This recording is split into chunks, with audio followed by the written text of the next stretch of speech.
Welcome back to my channel, guys. It's time for another live action review.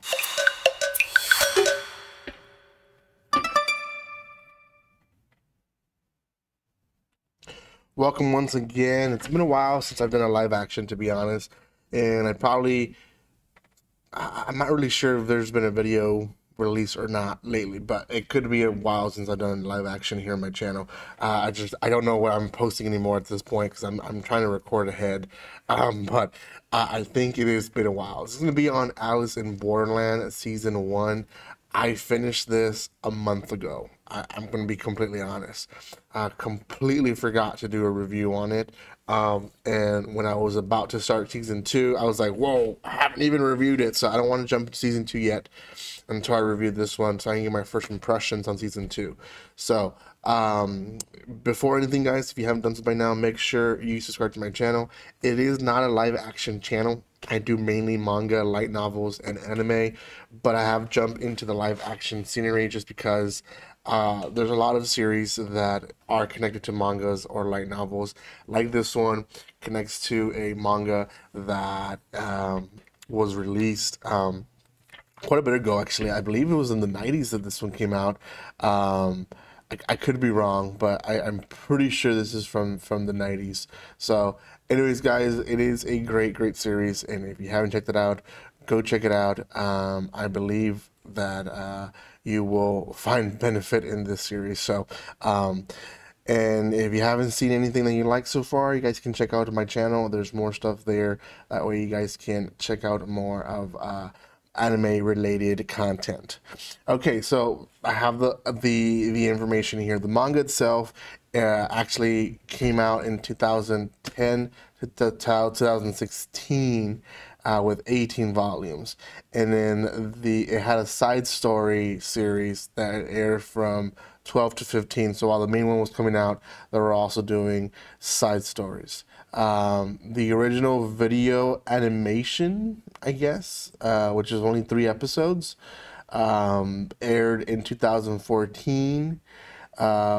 The manga then released another series from 15 to 18, having 8 volumes, and then another series came out with just 2 volumes back in 2020. So it's been releasing stuff since 2010, which is crazy. Now the series itself, production started back in 2020. There is, I believe, 3 seasons out, maybe 2 seasons, 2 seasons out as of right now, a 3rd one on the works. So yeah, that's kind of where we're at right now. So I did get my first impressions on the first episode, so I'll try not to focus too much on the first episode.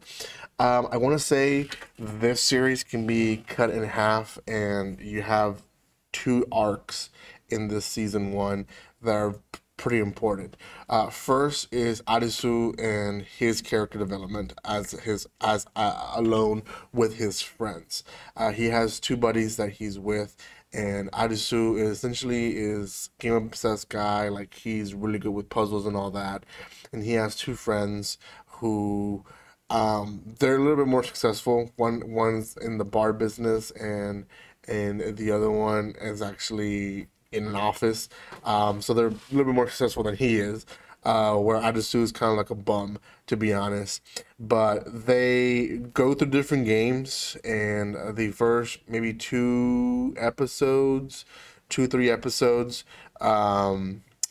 they just make it by. And essentially the first 2 episodes, it's you learning about how the world is working, right? You learn that they're basically in a different world. They're playing to make cards. The cards gives them days to survive. People can get hurt. People can die as well inside this world.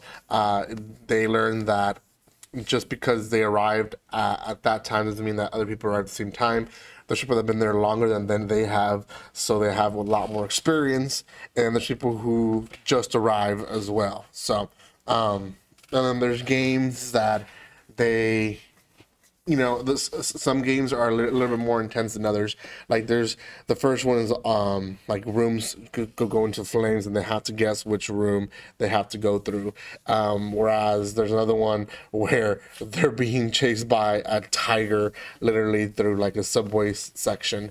And then I believe it's in the third or fourth episode where they end up in a heart game. Now they're playing based on the deck of cards, right? And each number is how difficult it is, and then each suit is what style of game it is. Heart is something that basically it pushes them to have to make a hard decision. Difficult decision, so much that you'll find out who's your friend and who's your foe.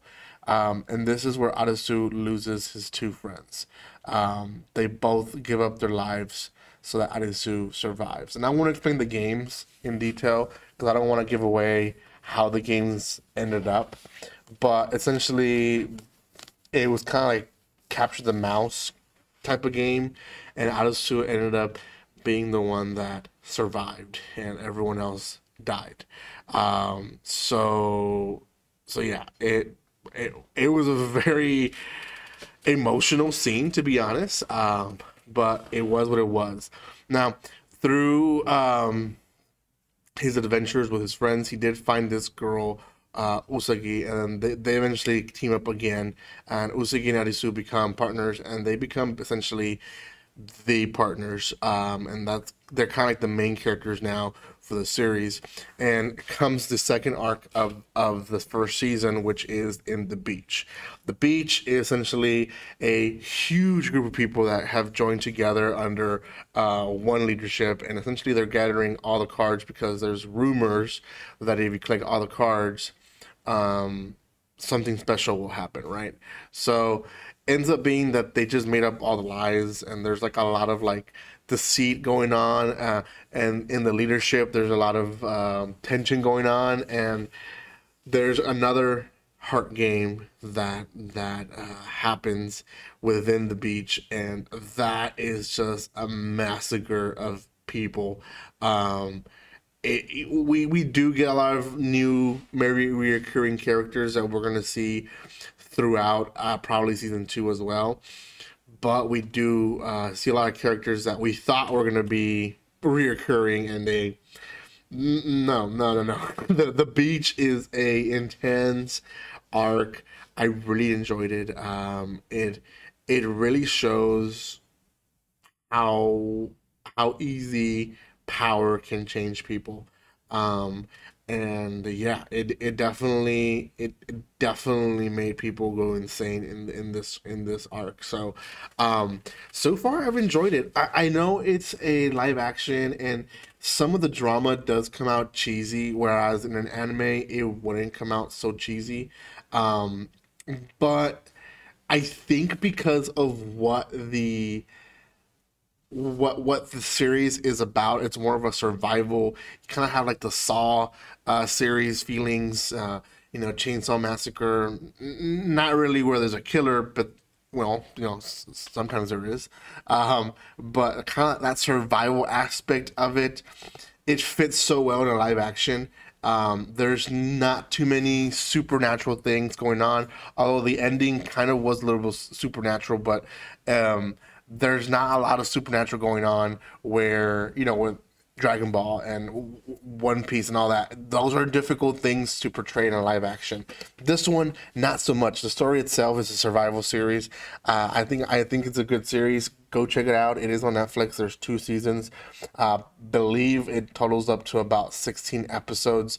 So it's not a hard series to watch completely. So go check them out. Third season coming out, I believe, either late this year or early next year. So go check them out. There'll be a third season coming out, and hopefully you enjoy it. See you guys, and like always, don't be strangers.